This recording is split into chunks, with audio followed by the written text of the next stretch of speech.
Matej said something really interesting today, and it's doubly interesting because we're just having a lecture about it, but he meant it in a different way. You remember? Yes, it was about energy. Exactly. It's about this. I said I like the place a lot, I like the people a lot, and the energy around us. Well, explain about that.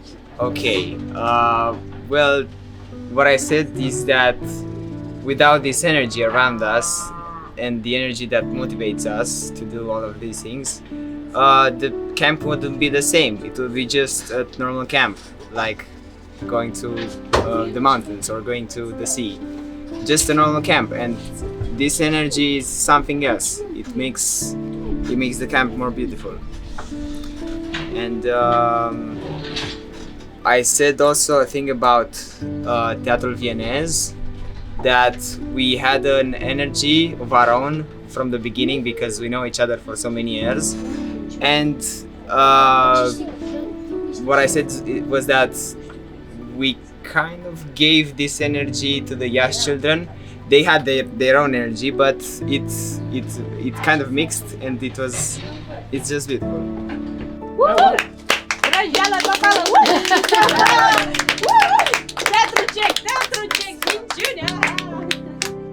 Cum crezi că te va schimba experiența asta, tabăra asta? Mă va schimba în bine, sunt sigur de asta. Tabăra cred că mă va învăța să respect mult mai mult natura, să cunosc condițiile de acasă, să fac diferența dintre condițiile bune și condițiile mai puțin bune sau mai grele. I think we all of us are here to change our mind and our way to see things, to help the environment. I mean, I do not think that you have to change the world with a bang or anything. As there's a saying, the devil lies in the details.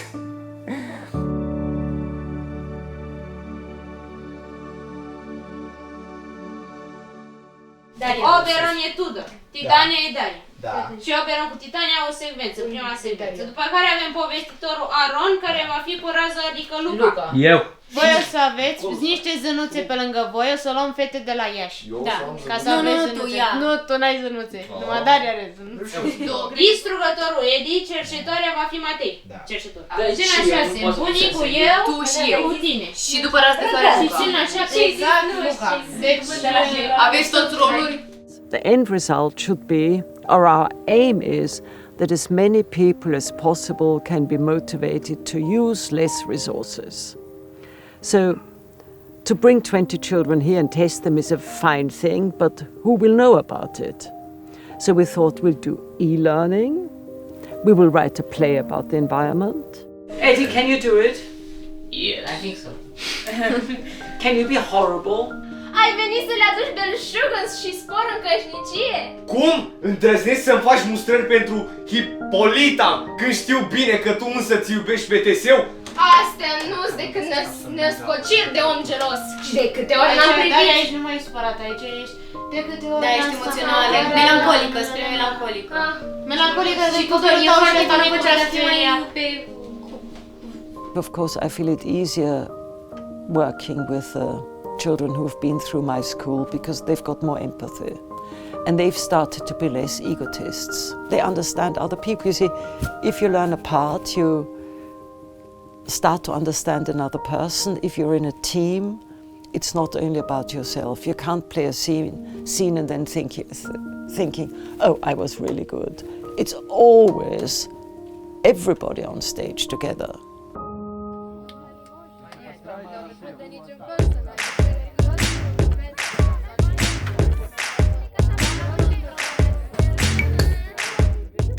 Când te pui să sapi șanțul acasă, trebuie să mergi cu fața. Nu trebuie să stai sculele, că stau banii. În orice meserie, când stă o sculă, să știți că stau banii.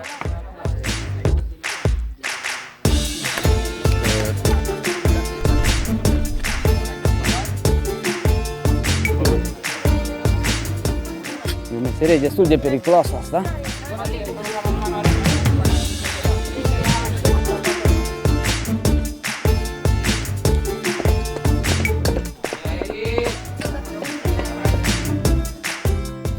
le duci acolo, le punem frumos rând, știi? Să fie câte 2-3 pietre, că nu trebuie foarte multe. Asta poate ne ajunge chiar la toată lucrarea.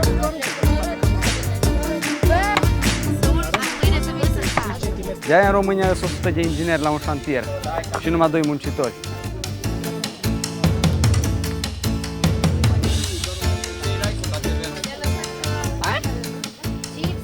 Adevărat, știe domnul.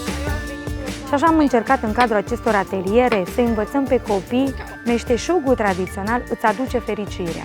Pentru că faci ceva cu mâinile tale, îți dezvolți răbdarea, îți dezvolți înțelepciunea, comunici cu Universul ca să-ți dea soluții pe care nu le-ai primit din altă parte.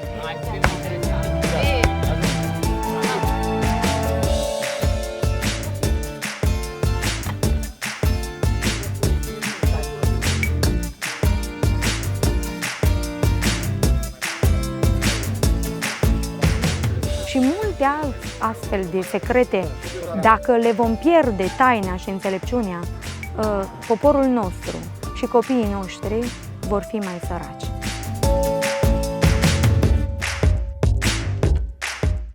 We are speaking today about energy, and the first sentence I really want to remind of is, it was told by my teacher at university. He said there is no good energy, there's just bad and very bad energy. My first question is, which energy do we know what's on the planet? Sun, correctly. Wind energy. Wind energy, true. Water. Water energy. Thermal water energy. Thermal water, correctly. This is the energy of the core of the planet. It's warm, it's very hot inside. And we take this energy also out. There's also another energy. The third form I've got in mind now is nuclear power. Nuclear power is out of uranium, which is on the planet ever since. And we burn this. Now, which fossil fuel do you know? Oil. Oil? Coal. Coal? Gas. Natural gas, exactly. We nearly burned 3/4 of the human-caused emissions just over the last 20 years. And we're not stopping now. We're increasing. It's really hard to get rid of the oil because there are many advantages. It's easy storable, it's easy to transport, you can burn it every time you want to. But the big disadvantage is you emit CO2, a lot of. Always said that natural gas is the cleanest source because in comparison you emit little CO2. Coal is from fern and it's fossil fern, but the disadvantage is it's the highest amount of polluting the air. So let's see how much CO2 was emitted in the last 2,000 years. Here is the beginning of the Industrial Revolution. And now it's really rising very fast. And stopping this is going to be really hard. What sources of renewable energy do you know? Solar, water, air. Air? What's air? Wind. Wind. And the last one? And Biomass. Correct. Every energy form has got its side effects. Now, I want to discuss with you the advantages and the disadvantages of every energy form of those four.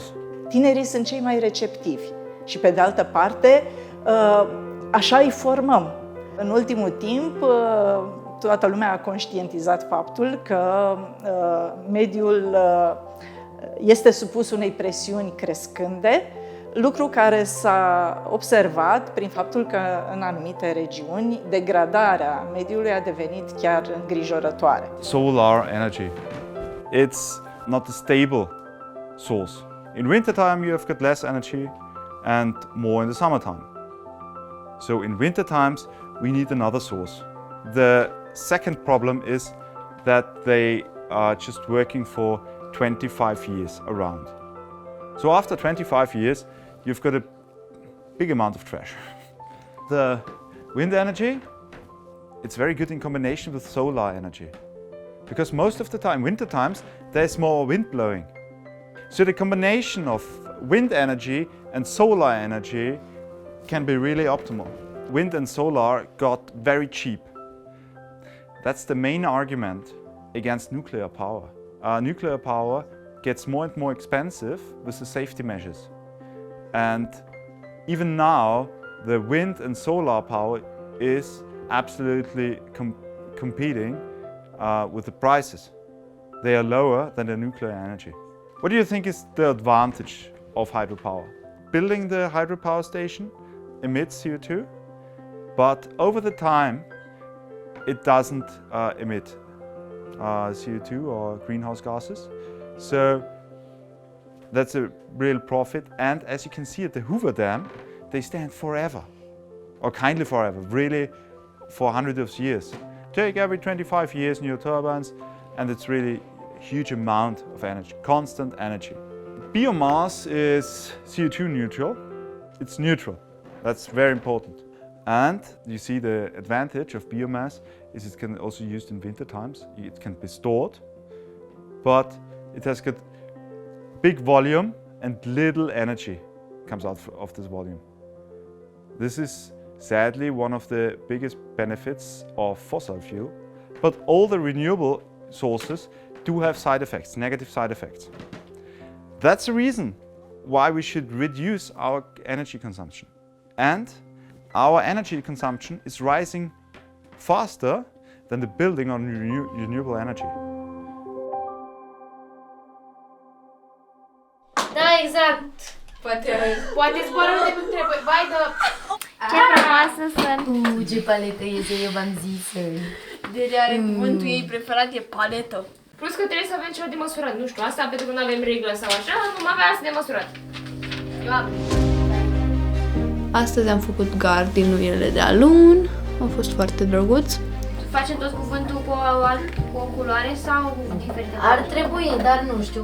Era un gard de sârmă care a fost pus de Silvia când a fost făcută casa prima oară. Și noi l-am înlocuit, am luat gardul acela și l-am înlocuit cu un gard tradițional din Maramureș. De ce noi ne-am angajat să facem chestia asta? De înălțimea asta nu o să avem loc să scriem Planet. Hai să supraviețuim fără acoarele. B-L-A-N. Nu, Angele facem un pic mai mici. O piesă de teatru. Și o piesă de teatru care e și minunat. Am făcut-o pe iarbă, era salon de câmp, dar a fost bine. Urâtă întâlnire pe lună, semeață Titania. Ce-i gelosule, Oberon? Hai, zâne, să fugim de aici. Am jurat să nu mai primesc nici așternutul, nici tovărășia. Oprește-te, nesocotito! Ce? Nu mai sunt eu soțul și stăpânul tău? Dacă e așa, atunci să-ți fii și o soție. Și acum la ce ai venit dacă nu la nunta altei iubite de ale tale? Voinica Amazona care se căsătorește cu Tezeu? Ai venit să le aduci belșug și spor în căsnicie? Cum? Îndrăznești să-mi faci mustrări pentru Hipolita? Când știu bine că tu însuți îl iubești pe Teseu? Nu l-ai răpit într-o noapte de lângă Perigenia pe care o amăgise și nu l-ai făcut tu să-și calce jurământul față de Eglea și de Ariana și de Antiopa? Astea nu-s decât nascociri de om gelos. O să avem la anul, dar a fost doar începutul, la teatru. Și este o piesă legată foarte mult de...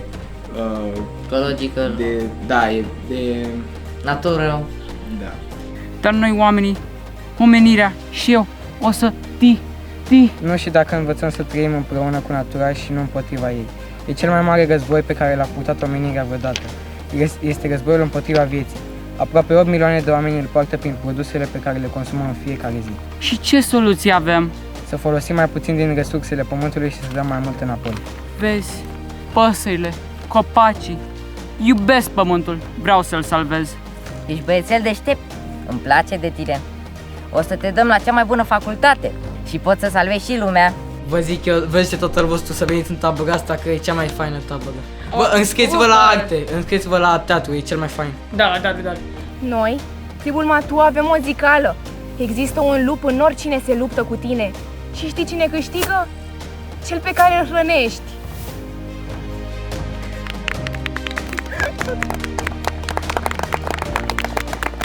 Am făcut și pe un cearșaf am desenat There is no planet B. Un poster. Un poster, da, colorat. Hai la soare toată lumea! Nu așa.